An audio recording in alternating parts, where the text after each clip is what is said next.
20 à 25 000 spectateurs hier au stade du 5 juillet pour ce match retour entre l'Algérie et le Mali. L'entrée était gratuite, il fallait le préciser, 18 heures pour cette rencontre. Une équipe malienne qui s'est déplacée au grand complet, elle était en stage en Tunisie, elle est arrivée jeudi. Côté algérien, là on est en train de se transcender. C'est un petit peu une équipe qui en veut, d'autant plus en fin de saison. Il fallait obligatoirement gagner hier face au Mali. Alors là, Abdelrahman Mahdaoui, vous avez le masque pendant la rencontre. Le match, c'est vrai, parce que là, c'est un peu le début de match. Dès le départ, enfin, il y avait certaines inquiétudes. On ne savait pas comment on allait aborder ce match. Et il fallait tout de suite rester vigilant, observer pour ne pas être surpris. Donc, et donner aussi, essayer dès le départ, orienter les joueurs pour qu'il n'y ait pas disons, cette déperdition et de l'énergie et de notre orientation dans le jeu. Alors là, ce sont les premières attaques algériennes. Les Algériens avaient donné le ton dès le début de la partie en essayant d'acculer les Maliens dans leur dernier retranchement. Mais une équipe malienne, qu'il faut le dire, était très bien disposée sur le terrain, suivant les consignes de l'entraîneur Mamadou Keïta.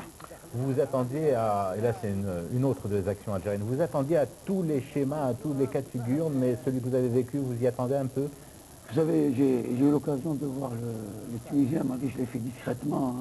J'ai vu les Et là, Maliens. c'est le but inscrit par Khalis, l'arrière latéral du Wydad de Tlemcen. Et là, il saute de joie, mais malheureusement, ça va lui coûter très cher à ce moment-là, puisqu'il va se blesser tout simplement. Là, c'est là, il s'est blessé à la chute. Ouais. Sur un corner de beauté par Moussa Saïd, on le revoit sur cette répétition. Khalis, tout petit, il est arrivé tout de même à s'emparer de la tête du ballon. C'est vrai, il est tout petit, mais il a une meilleure détente du groupe. Je repose la question donc par rapport à ce but qui est inscrit, mais en même temps par rapport à cette inquiétude, vous perdez là pratiquement un joueur. Comment ça s'annonce à ce niveau-là, à ce moment précis? C'est que le schéma, le plan de jeu qui a été arrêté dès le départ, justement, il fallait contrer cette équipe, surtout sur le plan défensif. Donc c'est pour ça que j'ai mis pratiquement deux stoppers. J'ai mis Khalis et Tizraoui sur les deux joueurs, les attaquants de pointe. Il y avait le numéro 8, Bassala Touré, et le numéro 11. Et Nefter devait s'occuper du capitaine d'équipe, Koulibaly. Donc voilà, mais dès la sortie de Khalis, c'était un peu le joueur qui me rendait service à la fois comme stopper et comme arrière latéral. Malheureusement, sa sortie nous a un peu perturbé parce que j'ai fait rentrer ça par un véritable stopper qui a des difficultés de s'exprimer sur le flanc. Et là, on voit les Maliens qui se portent à l'attaque. Ils ont inquiété une première fois Ben Abdallah sur un centre. Je pense qu'il va sortir. Et là, ça va être l'expulsion un peu trop sévère, cette expulsion, M. Mahdaoui, de Je Ben dirais Amara. sévère, bon, au niveau de l'action elle-même, c'est vrai qu'il y avait, faute, je n'en doute pas. Mais le premier avertissement, il était trop sévère. Et là, l'arbitre n'a pas raté l'occasion. N'a pas raté l'occasion parce qu'il a... C'était à la 35e minute. Je ne dirais pas qu'il cherchait à exclure mon joueur, mais je dirais qu'il n'a pas fait autant avec les Maliens, quand le 6 en particulier et le 15 faisaient des fautes. Bon, là, le schéma s'assombrit encore un peu plus. Comment vous réagissez? Là, avec la sortie naturellement de Khalis et la sortie de Ben Amara, le problème s'est posé un peu au niveau du milieu de terrain.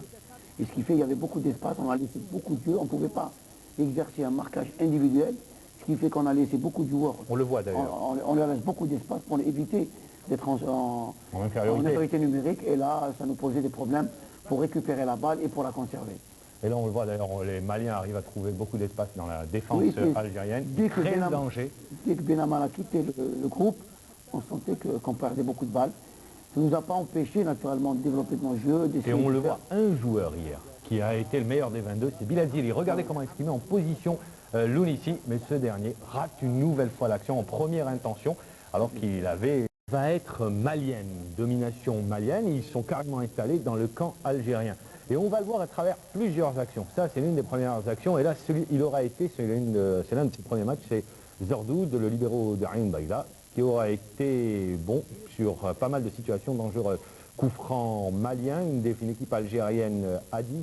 Et là, on va voir avec un Ben Abdallah qui aura été également excellent dans ses buts. Il aura pas mal de fois, justement, repoussé des actions, annulé des actions maliennes. Renvoi de la tête et on pense, et on va voir les Algériens jouer en contre avec un Bilal Djili omniprésent durant cette partie. Là, c'est Khalid Lounissi. Mais au lieu de remettre le ballon, il y avait une obstruction que l'arbitre n'avait pas signalée. Oui, on peut penser en fait qu'il s'agit d'un schéma paradoxal, que l'équipe à domicile joue sur le compte, mais bon, c'est même un schéma tout à fait normal pour une formation aussi diminuée à ce moment-là. Vous ne pouviez pas faire autrement que de procéder de la sorte.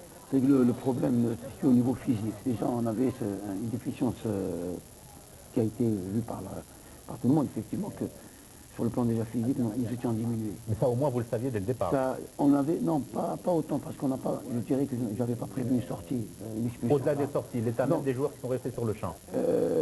C'était prévu justement vers la fin. J'avais prévu que vers la fin, on risquait d'avoir des problèmes physiques, mais pas pendant toute la mi-temps. Et là, on a remarqué que durant toute la seconde mi-temps, les Maliens avaient pris le contrôle du match, ont plus monopolisé le ballon. Vous allez le voir sur cette action justement, vous parlez du ballon monopolisé par les Maliens. Regardez combien de touches de balle, combien de temps ils vont garder le ballon. Et là, ça va être Koulibaly qui a fait son entrée, Fernand Koulibaly, en seconde mi-temps, le numéro 10, et qui va provoquer la défense algérienne. Mais également, on aura remarqué Abdelrahman Madawi, beaucoup de fautes côté malien, notamment sur Moussa Saïd, considéré comme la plaque tournante de l'équipe.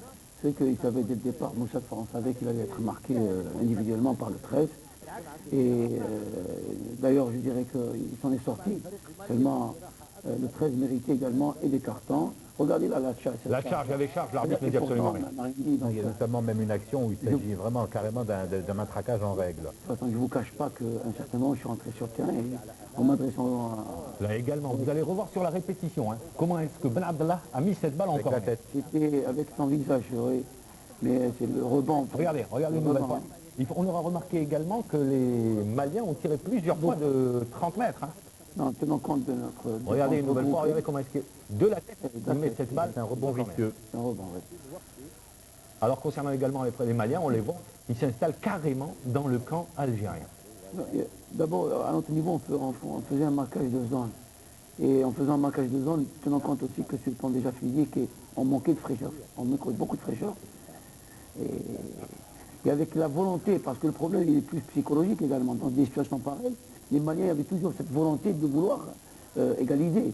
Donc il y avait toujours cet espoir, contrairement aux Algériens, où on voulait plutôt préserver le score, et donc on avait des attitudes plus défensives, avec trop de prudence, je dirais. Donc il y avait pas, on n'osait pas prendre des risques, et quand on ne prend pas de risques, on a laissé beaucoup l'adversaire se développer son jeu. Il y aurait beaucoup de chants aux Maliens, beaucoup Mais de... je vous dirais que même sur le plan d'accord, c'est vrai, on ne voulait pas trop... la relance, beaucoup d'imperfections également à ce moment-là. Notre groupe, parce que là, on sentait qu'on souffrait. Je pense qu'avec comme des exemples pareils. Hein. Ouais. Une nouvelle fois. Là, en principe... Mais il a laissé l'avantage. Mais il a un avantage, écoutez, il aurait dû plutôt laisser donner une sanction aux joueurs qui peut-être risquaient de s'expulser également. Et là, ça va être une contre-attaque algérienne, mais en infériorité numérique. L'Unici tout seul, c'est très difficile dans ce genre de situation. C'est-à-dire on a profité certainement, surtout vers la fin. Et là, vous allez voir un joueur qui va, c'est Moussa Saïd, avec un centre pour millimétré, reprise de volée. On va le voir sur cette action. Le gardien sur la trajectoire. Il n'y avait pas de quoi inquiéter le gardien sur cette reprise également.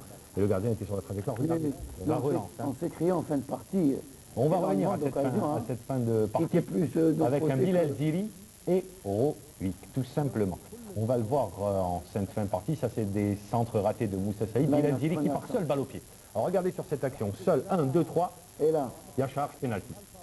Et pourtant, l'arbitre ne fait rien. C'est pour ça que j'ai dit... et à ce moment-là, Bilal qui souffre. Hein. C'est à ce moment-là qu'il a eu un problème de claquage. Un claquage, bon, je ne sais pas, mais... Il a la jambe raide.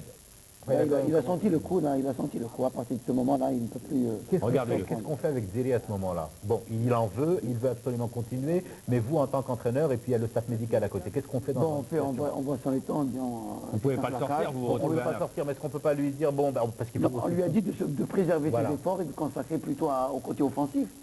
On ne pouvait pas se permettre qu'il défende malgré sa position de... Et là, Ben Abdallah a failli être surpris. Il a failli être pris à contre-pied d'ailleurs. Il en sait quelque chose, Drill, hein, ancien gardien de l'équipe nationale, qui est votre adjoint. Il a failli être surpris. Là, une nouvelle fois, Bilal Zili, un nouvel effort de Bilal Zili qui va partir sur le ballon. Un défenseur, deux défenseurs. Regardez, il continue, il poursuit son effort. Il va encore aller provoquer la défense. Un troisième défenseur dans le vent. Au lieu de remettre sa balle, alors il avait une occasion. Mais bon, il faut aussi peut-être dire que là, il n'est plus du tout lucide. Et là, il souffre. Là, il souffre carrément. Il n'arrive plus, il est sur une seule jambe. Qu'est-ce que vous vous dites à ce moment-là? Non, c'est que vous n'êtes pas étonné par l'effort? C'est-à-dire, c'est un peu le caractériel, c'est un bonhomme à tempérament. Et il a un tempérament de gagneur, où il ne triche pas, donc il fait l'effort, il se défense. Et là, il voulait aussi faire la décision pour tranquilliser son équipe. C'est pour ça que c'est plus une question de volonté, plus psychologique que de qualité physique. Et là, je pense que Dile a montré toute la hargne, toute cette agressivité. Une nouvelle fois Bilal Dili. Et voilà, le gardien est sur la trajectoire. On l'a vu, il aura été héroïque surtout durant toute la partie, mais également, et là c'est l'une des toutes dernières actions, on le voit courir tout de même, on reste étonné. S'il fallait retenir qu'un seul aspect de toute cette rencontre, Abdelrahmane Mahdaoui, c'est cet aspect de se surpasser. Ils vous ont étonné?